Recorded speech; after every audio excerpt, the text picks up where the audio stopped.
प्रतिक्रिया ये है कि ये बरसों पहले हो जाना चाहिए था। आज आपने अगर सेना का जो अभी प्रेस ब्रीफिंग हुआ है उसमें आपने सुना, उन्होंने कहा कि पिछले 3 दशकों से इस तरह के कैंप, इस तरह की गतिविधियां पाकिस्तान के साइड से होती रही हैं। तो अगर आपके घर के मोहल्ले में कोई आपका पड़ोसी बैठकर आपके घर में कंकड़ फेंकता रहेगा, गोला बारूद फेंकता रहेगा, आग के गोले फेंकते रहेंगे, तो आप कब तक बर्दाश्त करेंगे? कभी ना कभी उसका उत्तर दिया ही जाएगा। और आज अगर ये उत्तर दिया जा रहा है तो पूरा देश उसके साथ खड़ा है। मेरा जनसुराज का अपना मानना है कि ये पहले होना चाहिए था, लेकिन अब जब हो रहा है तो इसको समुचित तौर पर किया जाए, इतनी ताकत से इसको खत्म किया जाए कि फिर से ये न पनपे।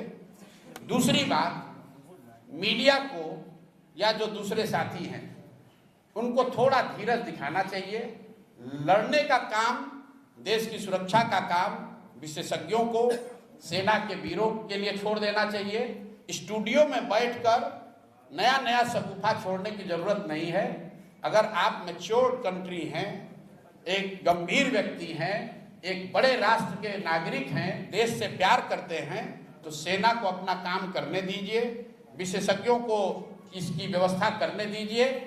आप और हमसे आपसे अपेक्षा ये है कि हम लोग पूरी तरीके से अपने प्रार्थनाओं में, अपनी दुआओं में, अपनी भावनाओं में, अपने कार्यशैली में सेना के प्रति, और जो सेना के साथ जो साथी इसमें जुड़े हुए हैं, जो इस काम को कर रहे हैं, हम लोग उनके साथ खड़े रहें। इसका मजाक न बनाएं, इसको टीआरपी बढ़ाने का जरिया न बनाएं। ये गंभीर मामला है। और हम लोग अंतिम बात इसमें ये कहना चाहते हैं कि जनसुराज परिवार की ओर से हम लोग इस बात के लिए प्रार्थना करते हैं कि कोई भी भारतीय नागरिक, कोई भी जवान उस हताहत न हो, भगवान न करे किसी के साथ कोई दुर्घटना न हो। आपके हमारे लिए ये कहना बहुत आसान है कि फलाना आदमी, इतने लोग शहीद हो गए। आपके लिए वो कहानी हो सकती है, किसी के लिए वो परिवार है, किसी के लिए वो जिंदगी है। तो हम लोग ये प्रार्थना करते हैं कि ये जो भी कार्रवाई चल रही है, इसमें भारत के लोगों का, जो साथी, जो यहाँ के वीर पुत्र, जो लोग लड़ रहे हैं या जिनको जो जिम्मेवारी दी गई है, जो जिम्मेवारी निभा रहे हैं, उनको, उनमें से कोई हताहत न हो, उनको कोई उनके साथ दुर्घटना ना हो। बाकी जो कुछ भी जिम्मेवारी नागरिक होने के नाते हम लोग पर होगी, जो सरकार और सदन तय करेगी, हम लोग सब उसमें साथ खड़े रहेंगे। इसी सवाल को आगे बढ़ाते हुए विपक्षी पार्टियां जो है वो दिन गिनती कर रही हैं कि 13 दिन हो गए, 14 दिन हो गए, सरकार अटैक क्यों नहीं कर रही है? क्या किसी देश पर अटैक कर देना इतना आसान है? हम उदाहरण के तौर पर इजराइल और रसिया को देख रहे हैं। इजराइल, देखिए, मैंने पहले कहा कि ये समय नहीं है एक दूसरे पर छीटाकशी करने का। लड़ाई कोई पार्टी नहीं लड़ती है, न पक्ष वाली पार्टी लड़ रही है, न विपक्ष वाले लड़ रहे हैं।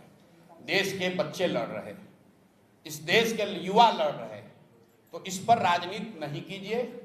देश के लोगों ने सदन में सरकार और विपक्ष दोनों को चुनकर भेजा है, दोनों को उनकी जिम्मेवारी दी गई है। लोकतंत्र में, संविधान में उनको साथ मिलकर जो देश की सेना कर रही है, जो विशेषज्ञ कर रहे हैं, उसके साथ हम लोग को खड़ा होना है।